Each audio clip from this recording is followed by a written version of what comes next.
Hey, Pioneers! Welcome to episode number 424. Today's episode, we are going to be talking about growing fast fruit trees, which may sound a bit like an oxymoron.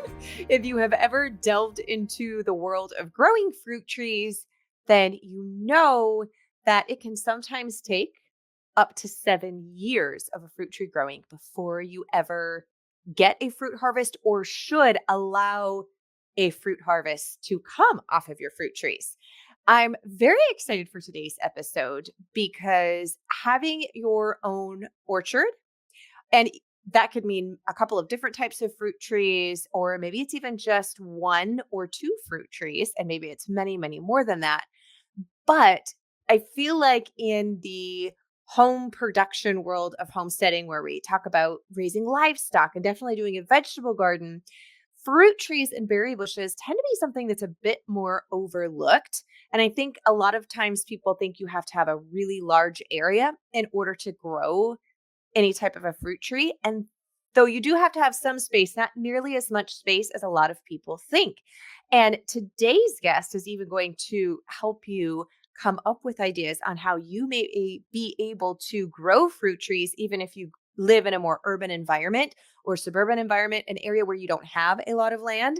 And so I'm really excited for today's guest. Plus, she shares a lot of knowledge on helping you select the right type of fruit tree and how to get the foundation set for it so that it grows fast and will produce for you a lot of fruit for many, many years to come. Today's guest is Susan Poizner. She is an urban orchardist and fruit tree care educator from Toronto, Canada. She's the founder of the award-winning website orchardpeople.com, as well as the author of Growing Urban Orchards, Grow Fruit Trees Fast, and Fruit Tree Grafting for Everyone. You may recognize Susan as the host of the Orchard People podcast, where she shares insights on organic fruit tree care, food forests, and permaculture. And her goal is to simply empower everyone to successfully grow fruit trees. She is an ISA certified arborist and travels across North America as a keynote speaker, teaching gardeners, arborists, and home growers how to grow fruit trees that thrive. So I am very excited to have Susan on today's podcast episode. So without further ado, let's get to it. Well, hello, Susan, and welcome to the Pioneering Today podcast. I am so happy to be here. Thank you for inviting me. Yes, I am really excited. I had the privilege of being on your podcast. It's actually been a while, and we were talking when we were off air, and I started picking your brain about fruit trees, and I was like, I have to have you on the podcast. You've got so much knowledge and things that I want to do with our fruit trees. I'm like, I might as well. This is what I love. I'm like, I might as well bring you on because I know if I'm wanting to learn these things from you, then surely other people are too. So I have been waiting for this episode, I have to tell you. And I wanted to make sure that you and I got a chance to talk in plenty of time for both myself and listeners to put some of your tips and stuff in action for this year. So thank you for coming on. And I wanted to start us off first with, we're talking about growing fruit trees faster, because I know everybody, when you plant fruit trees or berry plants or anything like that, perennial wise, you're not going to get fruit the first year. And you're like, oh man, like I have to wait so many years depending on variety, etc. And so the idea of being able to grow them faster to get to harvest faster is very intriguing, but also setting the expectation. Are you really going to get fruit faster, or are you just going to produce a healthier tree so that it will be more long lived and give you a larger harvest when it comes time for it to produce fruit? Well, the great thing is you can have both of those things, Melissa. Like you can have everything. You can have fruit faster and healthier trees. But here's what happens. And here's why, through my whole journey with fruit tree care, I made so many mistakes that wasted a lot of time that made it very slow. So, for instance, you buy the wrong trees. You buy trees that either don't survive in your climate or don't cross pollinate properly, or just are harder to grow. And then 3 years later, 4 years later, you think, oh no, I've got this tree, it's not producing. And so I guess what I would say as a warm up is the thing I wish I knew 14 years ago when I started is take a little time, just a little bit of time, and do some research and make a plan. And that way, you're getting the right tree. You're taking care of it properly from the very day you plant it. You're pruning it properly from really early on and sculpting the kind of tree that will be healthy and productive and support a heavy harvest. And you're doing it all right, all from the start. So that's one of the ways you can speed up production, not wasting time like I did making mistakes. But there are other things you can keep in mind too, and we can talk about them. Some fruit trees do produce quicker. And for instance, apple trees can be slow, but there are some cultivars that are fast, and you just need to know what they are.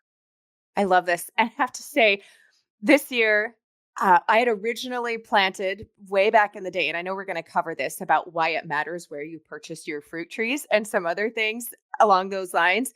But I had two of my plum trees that we had put in over 15 years ago, and they, I had to take them out. The disease was so bad in them. And it was like one of those, like you're saying, like that ounce of prevention. If I had purchased the varieties that were resistant to the disease to begin with.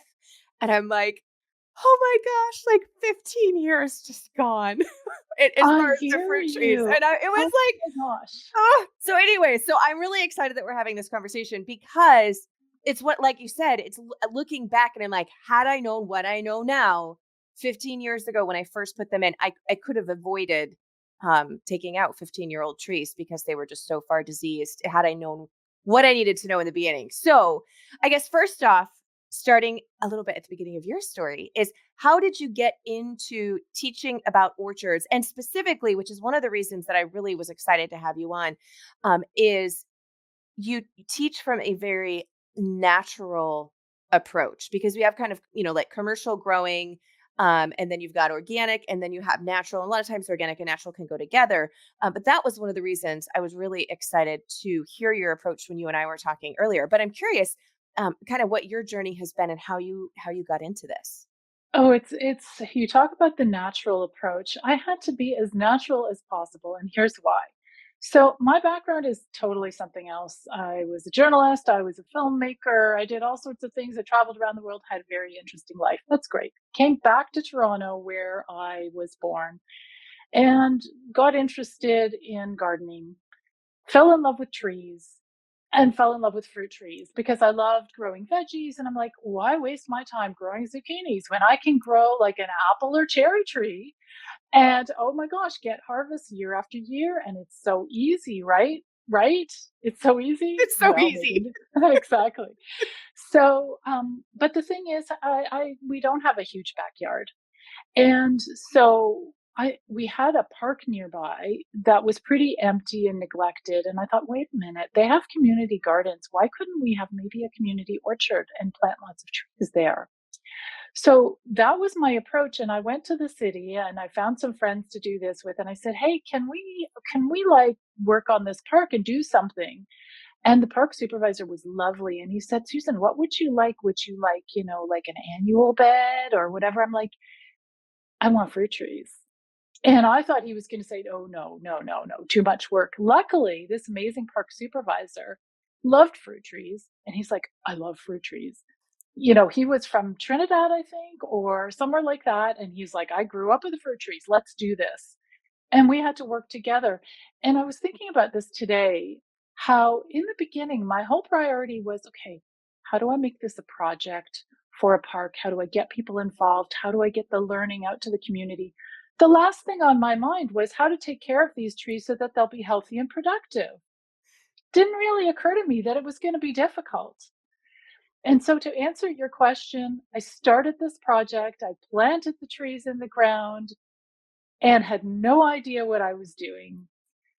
What I did know was we were limited. We were not allowed to spray toxic sprays in the park where children are playing and whatever. So forget it. You can't do that in a public space. And I didn't want to, anyways.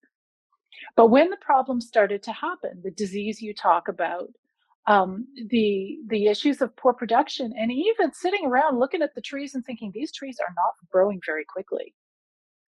Somebody on the outside might say, well, they just need nitrogen. Pump them up with some nitrogen. And it turns out that they don't need nitrogen. They need pruning at the correct time of year. They need hands-on care. They need irrigation. So I learned all of these things simply by making mistakes.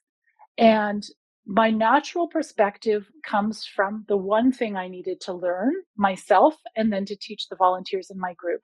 What is the minimum that I need to do in order to keep these fruit trees healthy and productive? I have a job. I have things I need to do. I can't spend all my time, spraying these trees or doing whatever.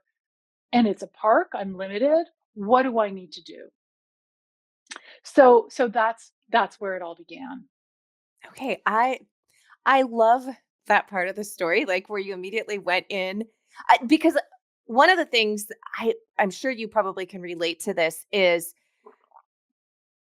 having the privilege to share a lot of things that we have learned the hard way to save people the mistakes in growing for me in homesteading with livestock, not just plants, but both of that, and having the digital world where we get to help people who aren't even in our local community, as well as like you have shared that you did, as well as helping people in our local community. But I think one of the things that I find probably most frustrating is when you are sharing and you'll get people, and no matter what you do in life, I'm sure everybody runs into this, and they have which I know to them they feel are very valid, but excuses as to why they can't do it rather than looking for a solution that they could do it. They get so focused and fixated on, I can't do this because I don't have enough space to grow an orchard, or I don't have enough space to grow fruit trees, or, you can insert whatever in there. And honestly, if that's what you think, then that is what the truth is going to be. But instead, if you look and like, okay, I don't have a very big backyard, but there is a park near me, and taking that initiative and going and doing that and being able to involve other people, like that makes my heart so happy. We need more people to take that initiative in the world and in their spaces. So I'm so happy that you did that. Oh, Um, thank you so much. And also there was so much benefit from this whole experience that is more than just fruit at the end of the journey. And that's part of my whole adventure and my whole journey has been to see that these fruit trees aren't even just about fruit.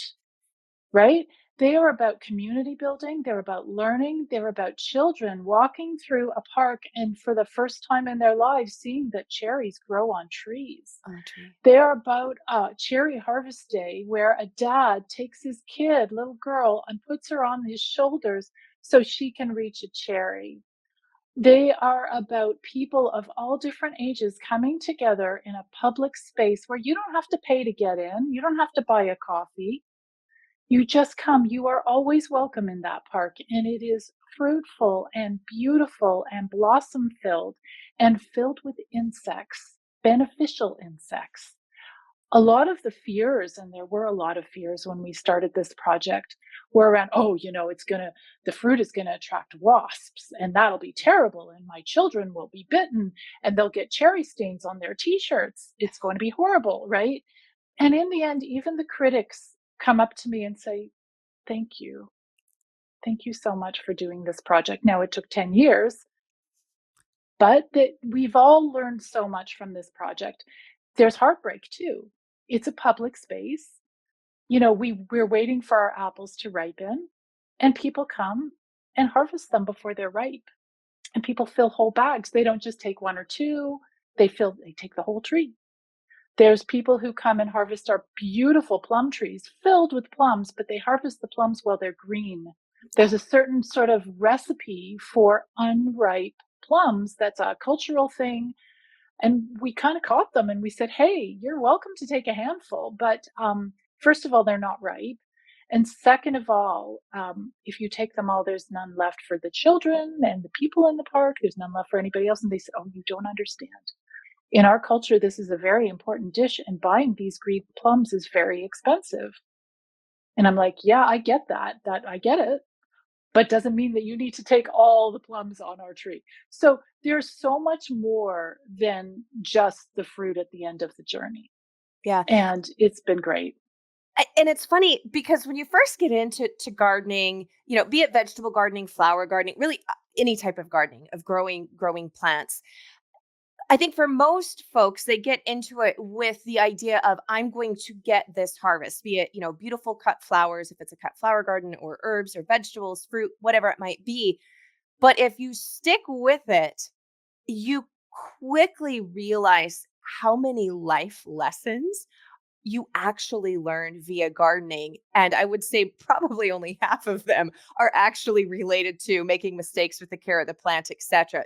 To your point, like, there's so many more lessons for me, anyhow, and for you, and probably most of the people who are listening to this, if they've gardened for any length of time, that so many different life lessons that I get from gardening that goes way beyond just the harvest at the end of the season. So with that, if you're not convinced to try growing some of your own food, I'm not sure that we could paint any better picture for you to convince you. But I want to bring it back to, does it matter where you purchase your fruit trees? Because fruit trees do take longer to to grow, and then to obviously produce food, unlike annual vegetables where you plant your seed and you're going to get a harvest provided you don't kill it within that one season. With the fruit trees, I feel like if you make a mistake early on, sometimes that mistake isn't evident until some years down the road in certain instances. So the very first part of purchasing our fruit trees, what's your advice there? Yay. Great question. So glad you asked it because that is what it all revolves around. Here's what it doesn't involve: thinking, gee, I'd like to plant a fruit tree. I like Honeycrisp apples. I'm going to go to the garden center and pick up a Honeycrisp apple tree. And they're so expensive in the stores, and I'll just buy them and make them grow it in my backyard. Well, the problem with that approach is there are so many problems with that approach. First of all, Honeycrisp apples are amongst the hardest apples to grow. And they've got so many fussy problems. They can take a lot of time to produce. But the worst thing is that these commercial apples are designed to be grown with pesticides and fungicides that we do not want to use in our backyard. So when you're shopping around for an apple, you've got to think, where can I buy an apple tree that is easier to grow? So take out of your mind all the Honeycrisp, Macintosh, Golden Delicious, everything from the supermarket. Let's put aside. Let somebody else grow those. Those are hard to grow. And they're popular for supermarkets because they're really hard and they don't get messed up in packaging. So they're easy to ship and they last a long time. They got lots of benefits. There's a place for them. Instead, we want to choose really delicious, flavorful fruit, maybe cultivars people haven't heard of, but that are easier to grow. And a lot of these cultivars will be disease resistant. So, Melissa, you had some problems with your plum trees. And you said, had I known that there were disease resistant varieties, I would have gone for those. Yeah. So, I would say, in terms of where you buy your fruit trees, forget the garden center, forget the big box store, and hone in on specialist fruit tree nurseries.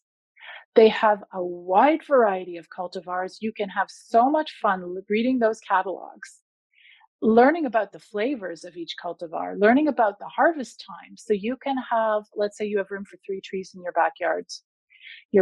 Let's say you have a cherry that ripens in July, and a plum that ripens in August, and an apple that ripens in September. You can plant it so you have fruit throughout the growing season. So that's amazing. You can choose varieties that are resistant to the types of diseases that you get in your community. And every community will have some different ones. So I would suggest fruit tree nurseries are the way to go. They all have amazing catalogs. And that's where you're going to start your research. Yeah, I now, because I have ordered some replacements for my plum trees, but to your point, I started reading through all of the descriptions as to, what was disease resistant, as well as, like, to your point of when they would come on and be ripening, how many years it would take them to producing a large harvest. Like, there's so many different factors there. And I have to say, it's really fun. Like, I geeked out. I kind of had like this little spreadsheet where I was putting down, okay, this one meets this requirement, this one meets that. Um, and so I will also say, if you can find, now you may not be able to, but for me, if I can find some of these that are regional, where they're actually growing the varieties in a climate that's similar to mine. So obviously, if you can find a regional grower who's actually cultivating and growing the stock, not just, so I don't know about your experience, Susan, but mine is, I find a lot of the big box garden stores, they usually are just being shipped in from all areas of the country because they're usually large chains. And so you don't actually always even, they're not growing the stock. First off, they're just buying it wholesale from someone else and then retailing it. But secondly, a lot of the stock is just getting shipped from all over. It's not really picked to be designated by region. Um, and so that can pose some problems. But when you're buying your trees, because there's always the option of doing potted versus bare root, and usually potted is more expensive. So a lot of folks will go bare root just because it can end up saving being some dollars up front. But is there truly any, is potted better than bare root or vice versa? Okay, so the interesting thing you've identified, so potted trees are more expensive and they're worse. And bare root trees are cheaper and they're way better. Okay, so fruit tree nurseries, the local ones, and on my website, orchardpeople.com, I have an article where to buy fruit trees or something, and it's got a list of fruit tree nurseries across North America. So you can go and scroll and have a look at, find a nursery near you. So at that nursery, they will be growing things that are hopefully in your climate zone, good for your climate, unique trees that maybe are even sort of culturally appropriate, that things that were grown in your area 100 years ago, that kind of thing, and have always survived there. So these nurseries will distribute trees that are bare root, which means that you get them in the dormant season. They ship these trees in a box, no soil on the roots. The roots are wrapped up with like damp, moist newspaper or something. You get them, you have to plant them right away. But here's the thing, bare root trees adapt better to a new environment because their little roots aren't stuck in a pot, circling around in circles, crowded in there, stressed out from living in a pot far too long. These trees were out in nature and they were dug up. So some of their roots might be a little bit damaged, and that's a little stress for them. But then they go into your soil. They're not like spoiled by this like potted pot soil, right? And here's the thing, you plant a bare root tree, and the correct way to plant it is to plant it correctly, but to prune it on the day you plant your tree. So you actually snip off the top third of that little tree. And it's little, it's going to look really little. And you're thinking, wow, I want a fast harvest. Like my book is called Grow Fruit Trees Fast. Why would Susan suggest I buy a little bare root tree and then make it even smaller with a pruning cut? That makes no sense. But what happens is the energy that is in the roots of the tree, there is a limited amount of energy. And instead of putting it out to, the little branches that are left or every bud on the tree, it has fewer buds. So it pushes that energy into that little whip. It's called a whip, and it starts pushing out branches and it grows so fast, and it also invests energy in its root system, so it's not wasting time making more little branches when it already has them. It's really good to start off your structure that way, in terms of that whip, planting a bare root tree, starting with a whip cut, and then you're going like gangbusters after that. Yeah, and you know what's funny is we do have one local nursery, and so when I'm getting bare root trees, they have them just they're like kind of like shoot in, right? So you can easily pull them up, and I will go through and I'll pull several up because I want the one that has the largest root mass. I don't care so much about what's on top, to your point. And so if you are able to go in person to a local nursery and look at the bare root fruit trees, that's how I select mine. Is I look at what has the actual biggest, largest root system on it. And if you don't prune your whip, oftentimes those branches will die anyways, at least in my experience. I've had some bare root fruit trees before I realized that you should prune them back, and I didn't. And I probably lost over half of those branches that I was so excited about by the end of the season, anyways, and then had to prune them back. If had I done it just from the beginning, the tree would have been better off overall. So I feel like if you really pay attention, the tree does try to tell you, like, hey, this is what you should have done in the first place, kind of like following the signs, but doing it from the get go will just save you um, all of that stress that the tree was trying to keep them alive and just couldn't do it. It's the saddest thing to see somebody planted, whether it's a potted tree or a bare root tree that hasn't been pruned. And they're so excited about all these branches. And the other mistake people make is they let their tree fruit early on Yeah. because they're so excited to taste, well, what is it going to taste like? This is my fruit. The problem is, the first year or two, the tree really needs to invest its energy into expanding that root system, stabilizing, getting in the soil, and stabilizing itself in its new environment. And if you're forcing your tree to pump out fruit for you, that's energy that it's not putting into its own being. And so it gets weaker and weaker. So I have a picture that I sometimes show people, and it's a young tree, and it's got these long, floppy branches weighed down with fruit. It looks like the saddest thing ever. And she said, Susan, do you think it's time to prune this tree yet? And I'm like, oh my gosh, it was time to prune the tree when you planted it. Yeah. Now, that's if it was a potted tree, you do have to wait an extra year because they're older and there's various kind of sort of rules about that. But it's so sad to see it. To me, I feel like it's torturing the tree. This young tree needs to grow big and strong before it can produce a harvest for us. So we need to be kind to it and let it establish itself. Let it be big and strong, and it'll say thank you by giving us harvest for years and years to come. Yeah, I agree. That's one of the first things that I share as well. Even with your blueberry plants, right? Bushes, which are different than fruit trees, berries, but same thing. Pinch those blossoms up. I let them blossom because they're beautiful, and the bees need the pollen in the spring if they're early blossoms, etc. But then go through and remove them. Like, don't let them actually form into fruit, even if they try those first few years.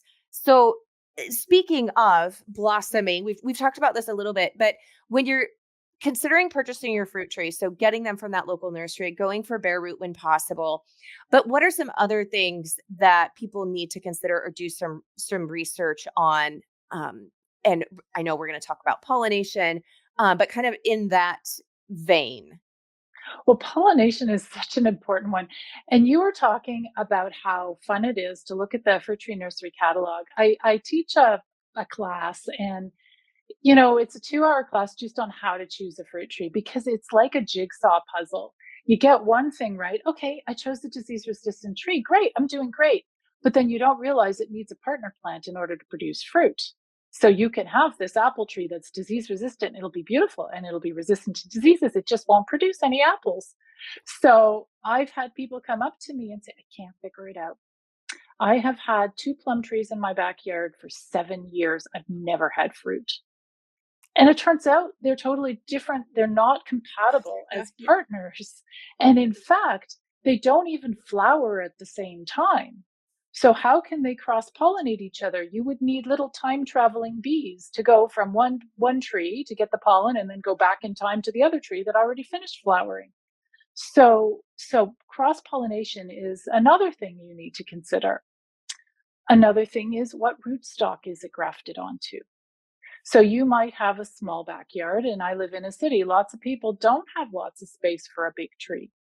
So you can get your tree on a dwarfing or semi-dwarfing rootstock, and with correct pruning, you can keep it compact as well.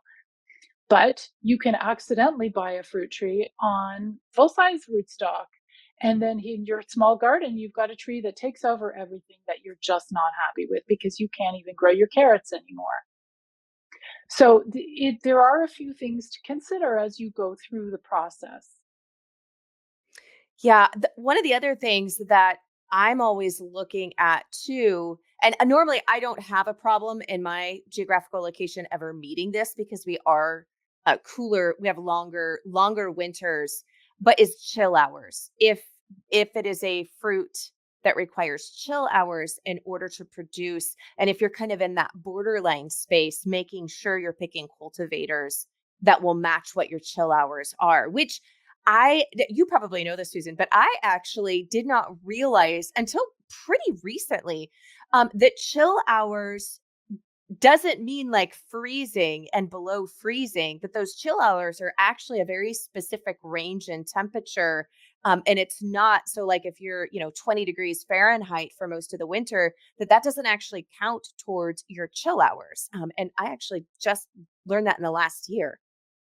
Yeah, it's interesting to understand that fruit trees actually need the cold. And I think people don't realize that. And that's the problem you had mentioned earlier.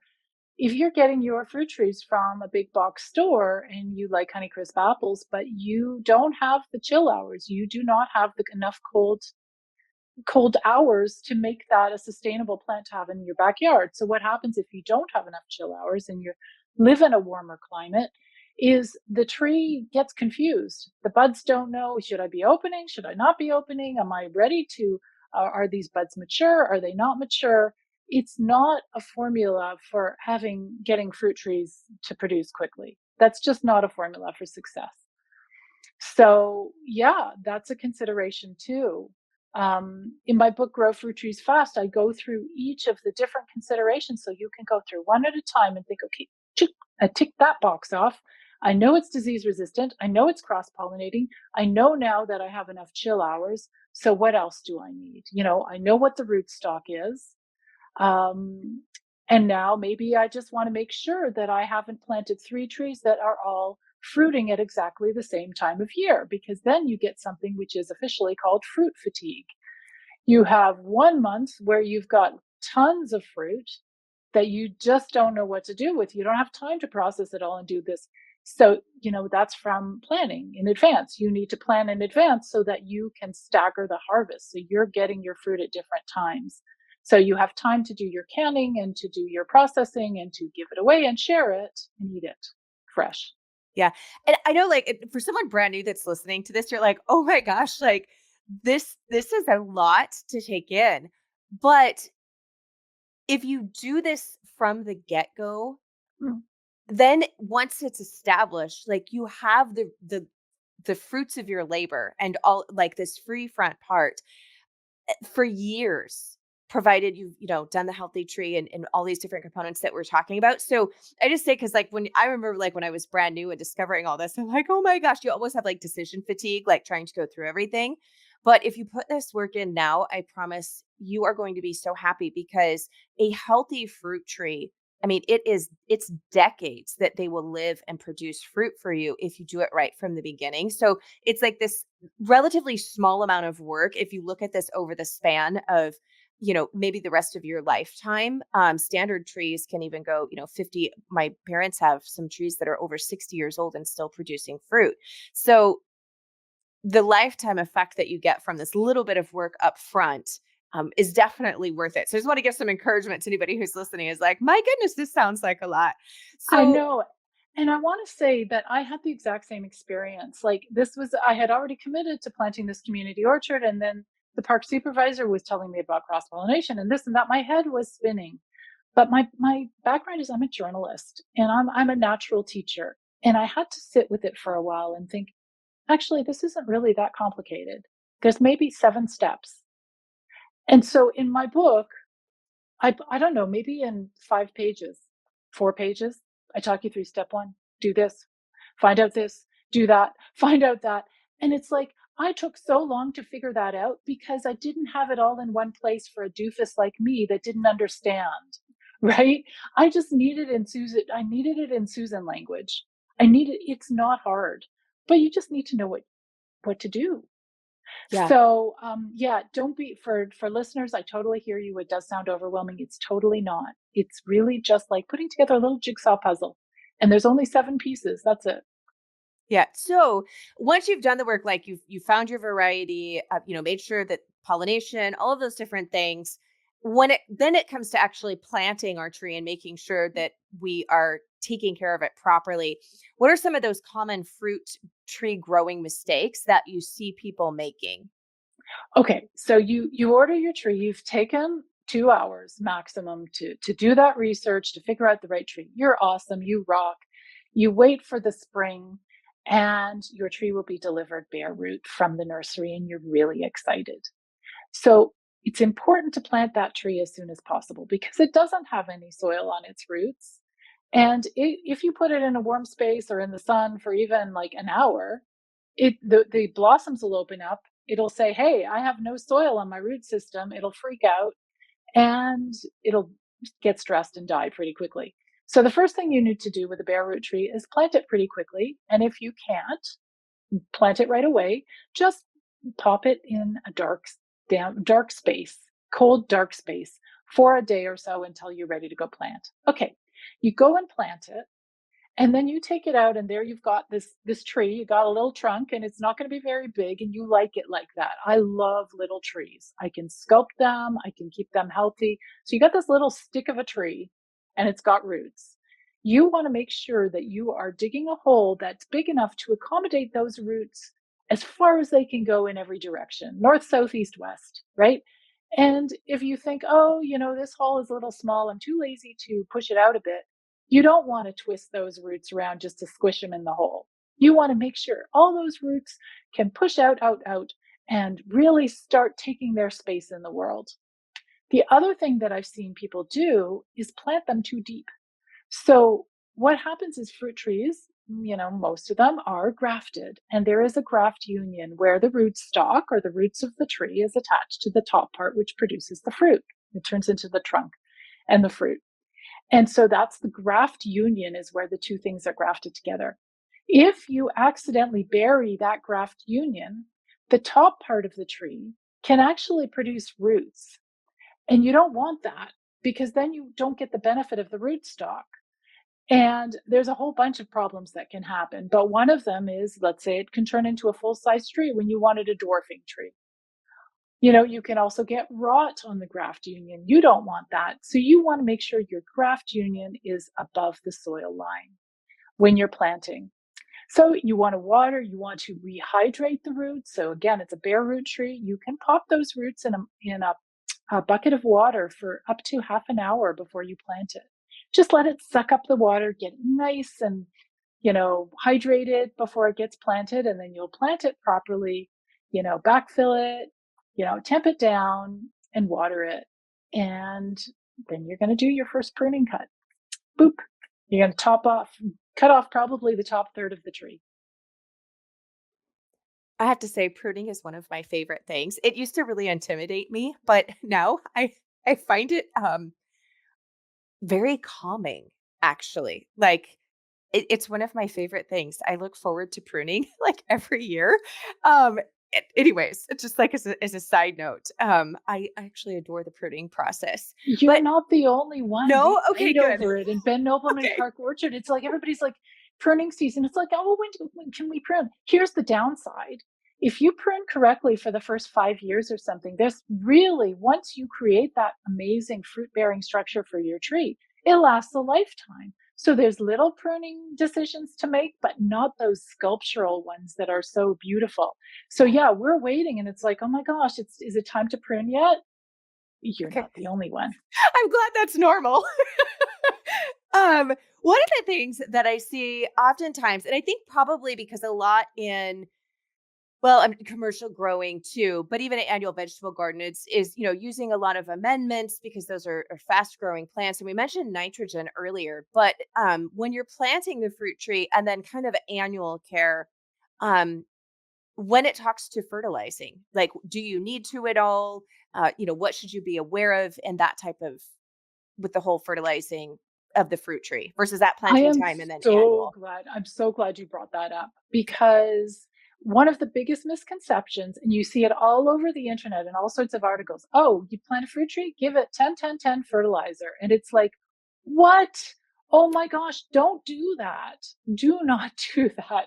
Okay, so here's the deal with feeding your fruit tree. You don't want to give the fruit tree anything that it doesn't need. And you don't know what it needs until you test the soil. So it is ideal if you can just do one soil test in the whole lifetime of the tree Before you plant the tree, or even in the first year or two, test the soil. It's not expensive. And see if there's anything major lacking, any major problems. Also, really important, check out the pH of your soil because that could be a problem. Fruit trees are very specific as to the pH that they need. And if you've got really acidic soil, maybe plant blueberries instead of fruit trees because your fruit tree will never thrive if the pH isn't right. So for many of us, that test is just like, okay, you tell the lab, I want to grow fruit trees in this space so that they know what you're going for and they can tell you recommendations. You need a little more of this, you need less of that. You don't necessarily, if it's just small problems, you don't even have to add anything right then. You just need to know that your soil has the basics. So whoever is adding 10, 10, 10 has no idea what the soil is like. They're randomly putting stuff in. Okay, so let's say your soil is more or less okay. You've planted your tree. All we do give them food every single year. We mulch our trees with compost or composted manure every spring before the buds break or in the springtime at some point. And that is super important because that is when the fruit tree is going to be running a major marathon. So it's dormant during the winter, hanging out, not doing a lot. But all of a sudden, spring comes, weather warms, and the buds have to pop open. Then there's going to be blossoms and leaves coming out and fruit forming and then branches growing. That is a lot of work. And in the spring, the tree will power that growth from nutrients it's stored in its little root system. So it can do that. It's got those nutrients. And if it was brought up by a very nice fruit tree nursery, they would have taken care of it. So it's a nice, healthy root system. So the nutrients are used for the early season, marathon. But once those nutrients are gone, what's the tree going to get? Right. So every spring, before the spring marathon, we put 2 inches of compost around the roots of the tree, extending out to the edge of the canopy. It doesn't matter how old your tree is, the feeder roots are at the edge of the canopy under the drip line. So we add the compost, and then we can top it off with something like wood chips, and that will feed the tree. That will give the tree nutrition for the summer months. So that is, I would say, everybody should do it, right? Without question. In terms of other stuff, other feeding, you might consider doing some holistic spraying. And we can talk about that in a bit. But what I would say is please avoid nutrient spikes. Please avoid expensive fertilizers. Not only are you wasting your money, you are randomly giving nutrients to your trees and you don't know that the trees need it. And the excess will go into the water table and into our, soil, and it's not going to be good. Yeah. I'm really glad you brought that up. The more I study synthetic fertilizers anyways, especially when you have compounding and like with fruit trees, that's something, that's there. You're not just putting a different crop in, like they're in the landscape and in the soil. But the long-term effect of synthetic fertilizers, because it affects the soil's ability or the plant's ability, like to actually even use the natural fertilizers that's in there. They just become to rely on the synthetic. And so it actually creates like this whole host of soil health problems further down the line. You just don't see the repercussions of it until some time has passed. So I am very much against using personally a lot of those synthetic because plants need way more than just like the 10-10, then your nitrogen, potassium. They need so much more than that. Those are like only 3 of like the 12 micronutrients that is even in soil for plant health anyway. So it's like we're completely ignoring all of these other nutrients and focusing on just these 3. Anyways, it's a whole nother side note we could talk But about for a but long it's a time. great side note and it's important. So here's how I think about it. I totally agree with you. So I think about it that we're not feeding our fruit trees. We it's not that's not our job. We're feeding the microbes in the soil when we put down the compost. And the microbes are feeding our fruit trees. Those little microbes, they're amazing because fruit trees can't take compost and do anything with it. They can only take in nutrients in liquid form. But the microbes, they can munch on that compost that we put out. They munch on it, they poop it out, they release it in a form that the trees can take in, and they can feed the trees. Now, what happens when you use the synthetic fertilizers is you're bypassing the microbes. So the microbes will just die or disappear because they're like, we're not needed here. Yeah. So you're putting that liquid fertilizer into the soil, and yes, the tree takes it up, and then the tree becomes a fertilizer junkie. It Yeah. has no choice because there's no microbes there to feed it. So you have to do it every year, and it becomes expensive. And a lot of those synthetic nutrients, again, are polluting our environment. So you are absolutely doing what you don't want to do. Think of the microbes as a whole bunch of nannies in the soil that are taking care of our sweet fruit trees, and they will be there, and their brethren and their children and their children's children will be there for 50, 100 years if we can cultivate those soil microbes to stick around. If it's great for them, they know they're getting their compost annually. The tree itself has an exchange with them. It's a fascinating situation. Yeah. They're going to stay, and the tree will take care of itself with very minimal care as long as we take care of those microbes. Yeah. It's truly it's I just find it very fascinating. I'm like, I definitely am a nerd. Like I love learning about the way that everything is so interconnected. Um that we just aren't, I don't know, at least in when I was going through school, like we didn't get down to it to those levels or fully understand it. So I find it fascinating and very cool. But to keep us on track, we're just gonna have to have you back for another episode because there's so much that we could be talking about. But when we were talking about fruit trees, getting fruit trees to grow fast. So specifically, are there types, varieties, etc., that are going to grow faster and produce fruit faster versus other types? Yeah. So I remember when we planted our trees, we planted some, the first batch was pears, apricots, plums, cherries. There was some other stuff. I can't remember. Anyways, what we noticed is the pears were so slow. And then when we ended up getting apples, oh my gosh, they were so slow. But the stone fruits, they are naturally fast. Not that you want to. You can even mistreat those trees. You can don't even water them. I don't suggest it, but they just want to grow. So if you're in a real hurry, and you're okay with delicious stone fruits, cherry trees are fast, apricot trees, if you can grow them, peaches, the stone fruit trees grow quickly. In terms of apple trees, which can be very slow growing, especially if you don't prune them properly, if you prune them, it speeds them up big time.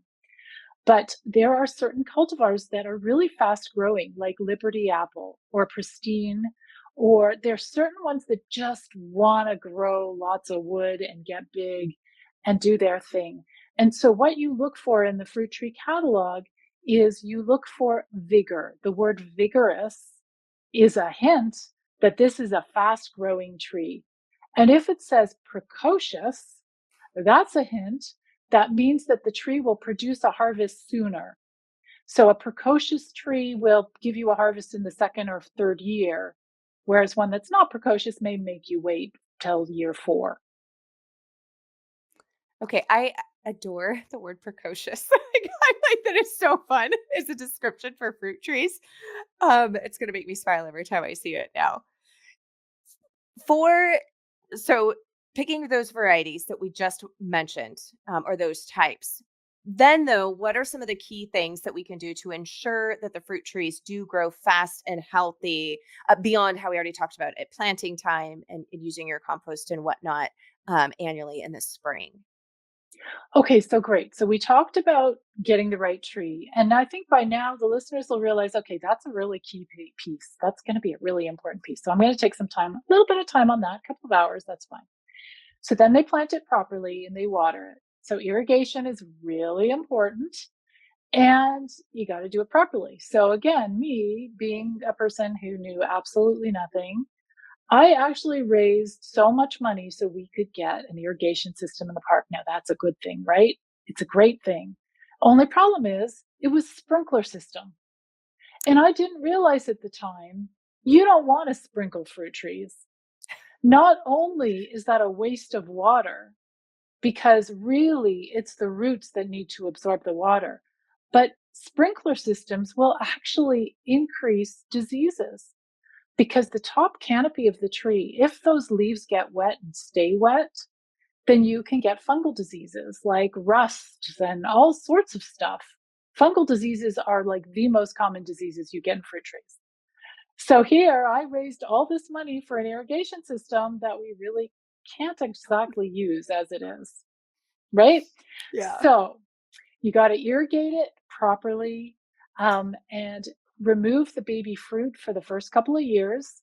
Don't expect a harvest. Allow your beautiful tree to settle in and take care of itself rather than taking care of us, feeding us food, the fruit. And then there's some work protecting it from pests and diseases. But let's one of the most important ways we do that is with pruning. So you prune then that first year you plant your tree, and then you prune every year after that to create a strong open canopy where there's great air circulation so it dries out on the top so that every branch gets equal access to sunshine so your fruit can ripen properly. But possibly the most important part of pruning is so that the tree is not focusing its limited energy into 100 different branches and each branch has not very tasty fruit. Instead, it's focusing it into, let's say, 75 branches where each branch gets a little more energy to be stronger, longer, and produce sweeter, more delicious fruit. So there's lots of reasons why pruning on its own will keep your tree healthy. After that, there's some tricks that I've learned over the years in preventing pests and preventing diseases. But in the early years, when I finally figured out how to care for the trees, we managed our trees. It was like a magic wand. Use pruning to have healthy, productive trees that make great fruit. Not grapefruit, great fruit, yummy fruit. Yes. So we've talked a lot about selecting the right tree from the get go, caring for it when it's a whip and it's in those first years to create this beautiful structure so that the tree will, produce and have longevity and all of those things.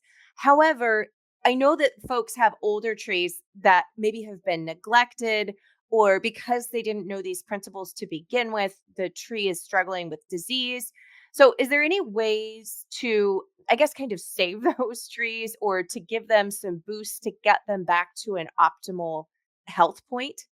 Absolutely. Oh my gosh, absolutely. Oh, never throw away a fruit tree. They're so awesome. And if they're older, you can do so much, even graft on new branches. But here's how you would revitalize a tree that maybe you didn't manage to take care of from the start.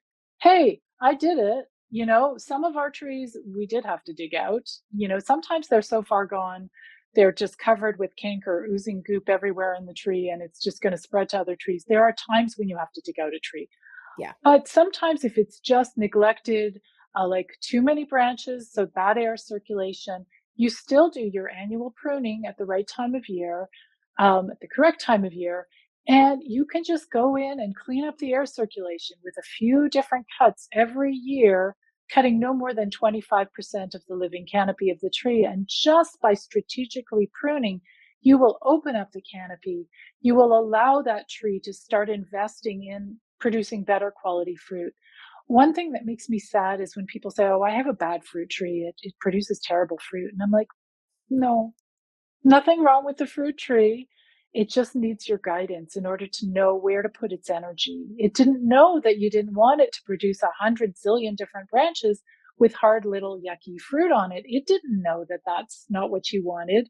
You have to work with your tree to produce a healthy harvest. It's not something the tree will do on its own. In nature, fruit trees aren't grafted, they grow from seed. They feed animals. Animals have very low expectation as to what the fruit should taste like. So we want yummy fruit, then we need to be partners in this adventure. Okay. So, opening up that canopy is kind of one of the number one things for some of those older trees. Um, However, is there any type of and we talked about fungal disease as well, and then versus some of the different like canker, black knot is actually what my plum trees had, and it got so bad. That's one of those that you can't, once they have it, you can't get rid of it. And it was going to spread. So we ended up taking him out, and it was also starting to kill the tree. I lost probably over a third of the branches on that 15-year-old tree. So that was where I'm like, okay, this one has to go. However, if you're like, okay, I think that maybe there's some disease on here. Um, and I know we actually won't have time to go fully into this, which is why I want to have you come back on, but just kind of high level tips for using like foliar spray. Um, but if it has fungal disease, like, I guess, how do you even go about identifying disease would also be something. Well, that's interesting because that's what I realized early on is early on I was stressed because it's like, oh, there's so many different fruit tree diseases and I don't know. And then you wait for something to pop up on your tree, and then what the heck is that? I don't know what to do with that. So then I realized, and I put this in one of my first online course, Certificate in Fruit Tree Care. Really, there's only pretty much 7 different diseases that fruit trees get. Like there's others, but mostly 7 big ones. If you know how to recognize those and how to deal with each of those, 7. How long does it take to learn 7 diseases? Not long. You recognize them, you learn how to deal with them, then you see them, and early on you realize, oh, I can deal with this pretty easily. So back to the black knot. Black knot is something that, for instance, plum trees get a lot. And our plum trees did get it. We started off with 3. We still have 3, but they're different ones. 2 of them had to come down because of black knot, partly because we didn't know what to do at first. One of them got black knot. At that point, we started to figure out, oh, we know how to deal with this. And it's never gotten it again. So a lot of diseases, not all of them, but black knot is one of them, you can chase around. You see it on a branch, you correctly remove that branch with pruning. Again, pruning saves the day. In so many cases, it is the magic wand if you know how to use it properly. There are other diseases as well. When you know how to recognize those 7 different diseases, then you just see, okay, there's some fire blight. Now that is a nasty one. But there's fire blight on my tree. I see it. I get rid of it correctly with pruning right away, and boom, it's gone for now. Okay. So pruning is part of the answer. In terms of holistic sprays, the simplest way and probably the most important way to use it is to strengthen your tree's resilience, to make your tree stronger so that it's not really a victim, for those bullies of diseases, right? So once it is covered with disease, it's a little late for that treatment. But again, if you have black knot in your plum tree and it's on some of the side branches, you would, that year's 25% of pruning, you would remove those branches, take them up, don't put them in your compost, wrap them up, take them off your site so the pathogen goes, right? And then you've solved your problem. Another easy way to deal with disease, you know how sometimes, I don't know if this has ever happened to you, where you get on an apple tree, you get little fruit mummies, or any tree, you get fruit mummies, dried up little shriveled fruitlets. And you think, oh, that's kind of ugly, but whatever, that one didn't grow to full size. No, that's a fungal disease, right? So you see those little fruit mummies on your tree at the end of the season, and you're like, okay, I pick them off one by one, put them in a bag, put them in the garbage, take them off my site. I've just gotten rid of the pathogen so the disease doesn't come back next year. So there are so many things that you can do to protect your trees from disease. Holistic spray, there are some things you can do. They're a little more advanced, but I use holistic sprays more to strengthen the tree. So it's a big, strong thing that is just not a victim. It's not going to be a victim. The diseases and the pests, they go for the little weaklings. I don't want weakling trees. No, we want big sturdy. Yeah, and I'll help them to be. It's not like I wouldn't bully a young tree. I'd say, okay, little tree, let's get you big and strong by feeding you properly, pruning you correctly so you have nice, strong branches, making sure I help you manage your energy in the right way, and not making you pump out fruit in the first 2 years for me to eat, where you're left with not enough energy to make yourself big and strong. Yeah. Well, we've actually covered a lot today. This is a pretty packed episode. So, for those who are wanting to go further and learn more from you on fruit trees, I know you have your podcast, Susan. So, if you could share your podcast as well as the different places online where people can continue to learn from you. Okay, thank you. I would love to share that. So if people go to orchardpeople.com/books, let's say you only have an hour to learn about this. Well, you've basically listened to this show, so you've learned a lot. But if you want to see, I've got this book, Grow Fruit Trees Fast, and it's written for you people like me who would like, we want to learn how to do it, but we don't have lots of time. You can read this book in an hour, Grow Fruit Trees Fast. Go grab a copy of that book, read it, and decide whether you want to grow fruit trees or not. I think you will, but at least you'll know what you need to do in order to have healthy and productive trees. Also at orchardpeople.com, you can find my podcast. It's monthly. And just like this, we go into really deep topics around fruit trees. I bring in experts that I want to learn from. And we talk about everything, all sorts of great stuff. So that's also at orchardpeople.com. And I have articles and I also have online courses. And for people who are really committed and want to do it, I would suggest my course, Certificate in Fruit Tree Care. You can complete it in 8 hours. So take a weekend or do a little bit every day for a month. However you do it, you will end up being empowered and confident. And no longer will you feel like you need to be like, oh no, I don't know how to grow a fruit tree. You know pretty much everything you need to know in order to have a healthy and productive tree with minimum time, devoted to it. Lots of love, but not lots of time.